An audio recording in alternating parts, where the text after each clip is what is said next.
Madam Pushpa ji जो आज छात्र कल्याण की उपलब्ध कर रही हैं, ह्यूमैनिटीज के हेड, अंग्रेजी डिपार्टमेंट के हेड,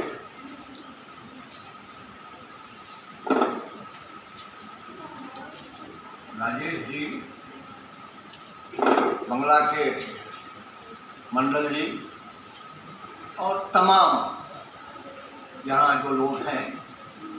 6 तारीख को मैं विश्वविद्यालय आया हुआ था, तो वहाँ से मासूद साहब ने कहा कि सर अल्लामा इकबाल पर एक संगोष्ठी करना चाहते हैं। वो तो 9 तारीख को यार बंद हो जाएगा, उनका जन्मदिन तो 9 तारीख को है, कॉलेज बंद हो जाएगा।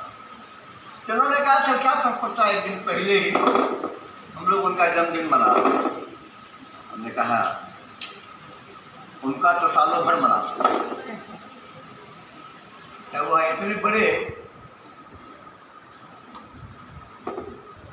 व्यक्तित्व के मालिक हैं जिनके बारे में हम कुछ भी बोलें तो कम है। लेकिन दुर्भाग्य ये है कि भारतवर्ष में 20वीं शताब्दी में 2 बड़े शख्स पैदा हुए। एक हिंदू में रविंद्रनाथ टैगोर और उर्दू में, मुस्लिम में मोहम्मद इकबाल। एक को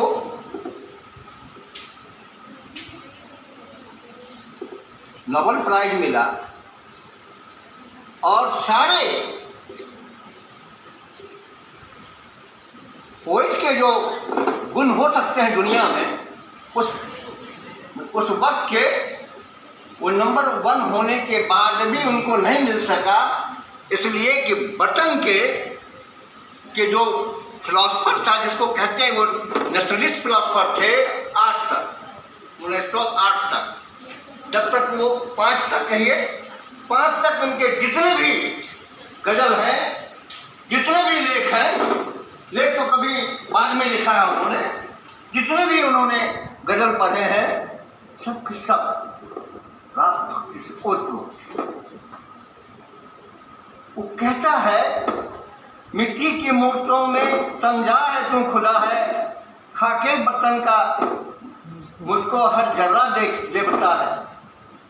जो आदमी unity of Muslim and Hindus को इतना बड़ा प्रेशर देता है, इंग्लैंड जाता है, यूरोप में पढ़ता है और उसके पूरे दार्शनिक जो ख्यालात हैं वो बदलने।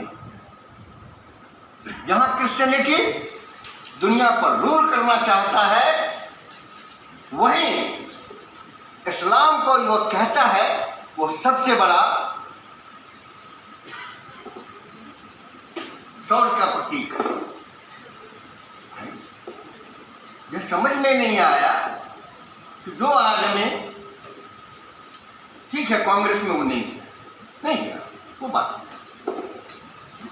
लेकिन उस पर असर सर सैयद का, हाली का और सिद्दीकी का, ये 3 बड़े लोग हुए 19वीं और 20वीं शताब्दी में, जिनका पूरा असर उनके पूरी जिंदगी में है। कैसा खेल है भाई कि एक आदमी राष्ट्रभक्त है, ठीक है कांग्रेस में ना भी रहे तो राष्ट्रभक्त तो रहेंगे। वो पहला आदमी है 1913 में पाकिस्तान की चर्चा करते, देश का बंटवारा। अगर एक आदमी ने देश की बंटवारा की बात की हिंदू राष्ट्र के नाम से, तो दूसरे ने भी कर पाकिस्तान की। और 47 में वो नहीं रहा, लेकिन पाकिस्तान बना, एक खाई बना। और ऐसा खाई आज तक मुझको समझ में नहीं आया कि इतना बड़ा जो मिलन का स्थल था वो ऐसा क्यों भागा। मुझे आज तक समझ में ही नहीं आया। हिस्ट्री शायद बता दें सर, क्या सर कोई आपको बता सकते हैं कि क्यों भाग गया, ड्रिफ्ट क्यों किया? नहीं बता सकते। ये इतिहास का विषय है या सोच का विषय। मैं दर्शन वालों से या उर्दू वालों से अनुरोध करता हूँ कि बताओ कि इकबाल ऐसा शायर क्यों भागा? कोई तो नहीं भागा था।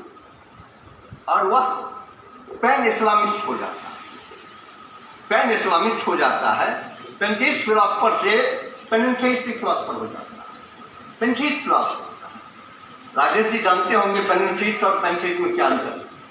पेंथिस्ट में होता है सब चीज ईश्वर है और ईश्वर में ही सब कुछ है, और पेनिथेइस्ट में है कि डिफरेंट डिफरेंट ईश्वर है और सब अपने आप में ऑल इन ऑल है। तो यह जो कंसेप्ट है, और फिर उसने कहा कि साहब मुसलमानों को भी निर्वाण होगा, निर्वाण की चर्चा वो करने लगा। तो फिर वो इस्लामिक राष्ट्रवाद बनाता है, फिर अंतर्राष्ट्रीय इस्लाम की बात करने लगता है।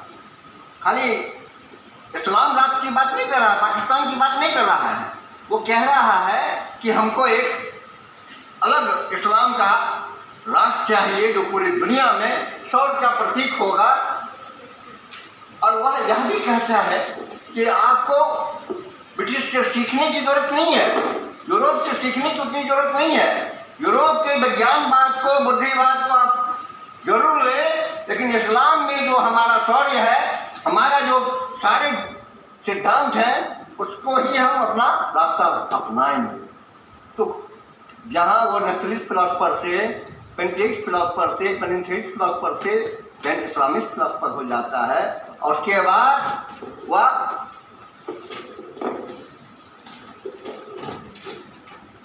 बाद वो हो जाता है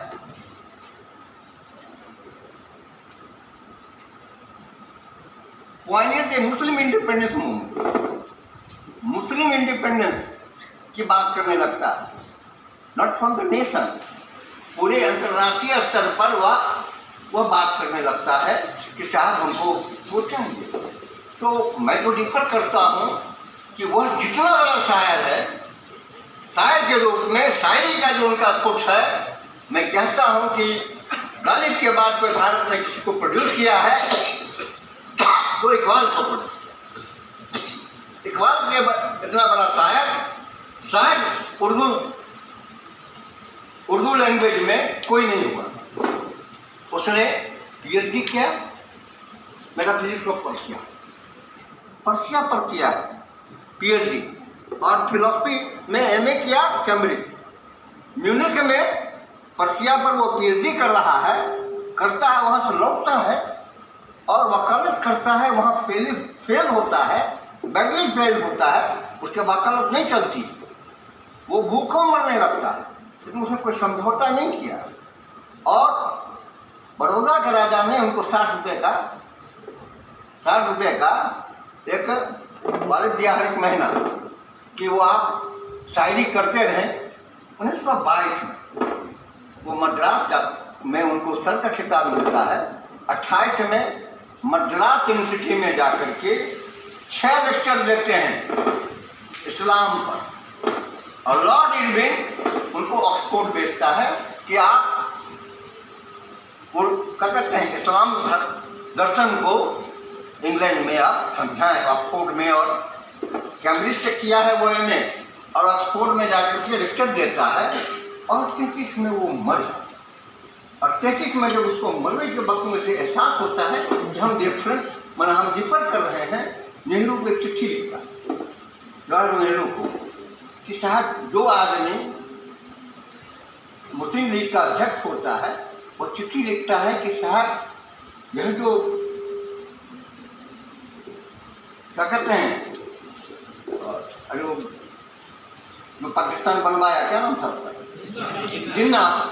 जिन्ना ने भारत को नहीं समझा, भारत को नहीं समझा और मुझे भी नहीं समझा। मैंने जिस राष्ट्र की कल्पना की थी वो शायद अब नहीं बन पाएगा, और अगर बनेगा तो सांप्रदायिक मुसलमान राष्ट्र होगा।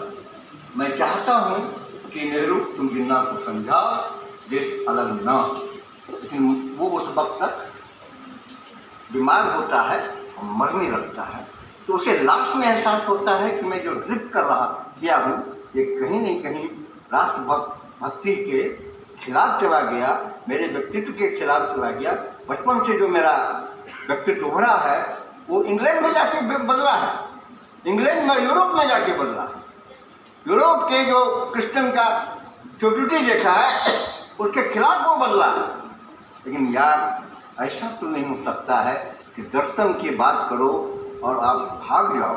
तो इसका जवाब आज तक हमको तो नहीं मिला, हमको तो आज तक नहीं मिला कि क्यों भागा, राष्ट्रीयवाद से क्यों भागा। जिस राष्ट्रवाद की बात कर रहा है, जिस राष्ट्रवाद की बात कर रहा है, मुस्लिम राष्ट्रवाद की और हिंदू राष्ट्र की बात करने वाले के खिलाफ तो डट के लिखा और लिखा। यूरोप में, अमेरिका में ढेर सारे लेक्चर दिए राष्ट्रवाद के खिलाफ। क्या उन्होंने सोचा कि हम जिस इस्लामिक राष्ट्रवाद की बात कर रहे हैं वह कहाँ ले जाएगा, किस दुनिया में ले जाएगा? क्या दूसरे धर्म खत्म हो गए? धर्म कोई अक्षुण है, सारे धर्म छोटे से छोटे धर्म आज भी एग्जिस्ट कर रहे हैं, उसको मिटा नहीं सकता है, इसलिए उसकी अपनी एक रूप है, उस रूप को कोई आज तक नहीं मिटा सका है। तो बात इतनी ही है कि जिस राष्ट्रवाद की बात थी इससे पहले इस्लामिक में जाते हैं, उसके बाद ये पूरे इंडिपेंडेंस ऑफ मुस्लिम वर्ल्ड की बात करने लगते हैं, वो हम करते हैं। इनकी पूरी फिलॉसफी बदलती चली जाती है, रोज बदल रही है, कंसिस्टेंसी नहीं है। लेकिन इनके पोइट्री में कहीं कोई दाग नहीं हो सकता है।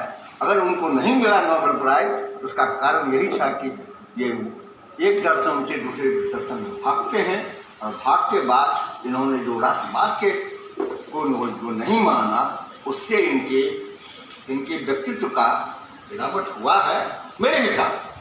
हो सकता है कि मैं गलत हूँ, लेकिन मुझे लगता है कि इनके व्यक्तित्व में वो गिरावट आई।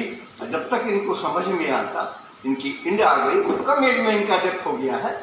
अरे 77 और 38 कितना हुआ? मात्र 61 वर्ष के डाइड इन 61 ईयर्स।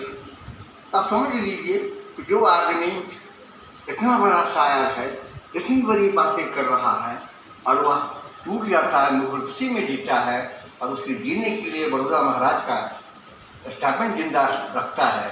तो मेरे दोस्त, मैं आज भी मानता हूँ कि वो कहता है कि खुदी को कर बुलंद इतना, खुदा तुमसे खुद पूछे कि भाई रजा क्या है। वहाँ वह एक बहुत बड़ा दर्शन है कि वो मैन और सोल को वहाँ कहता है दोनों एक है। पर्सनालिटी जो है वही तुम्हारा सोल है और तुम ही पर्सनालिटी हो। तो वह जो कह रहा है वहाँ से वो सोल की बात करता है, व्यक्ति के हर एक व्यक्ति में एक अलग अलग ताकत की बात करता है। हर एक व्यक्ति में वो कहता है कि हर एक व्यक्ति अपने आप में एक संपूर्णता लिए हुए है, जब तक कि उसको ज्ञान नहीं हो जाता है, जब तक कि उसको निर्माण नहीं हो जाता है। तो मेरा यह मानना है कि इकबाल को इस तरह से भी सोचना चाहिए। वो पोएट तो बहुत बड़ा था, बहुत बड़ी बातें हो सकती हैं, उन पर बहुत से लेख लिखे जा सकते हैं। उन्होंने जितने लेक्चर दिए हैं वही उनके गद है, नहीं तो सारे के सारे वो पोइट्री में ही लिखे हैं।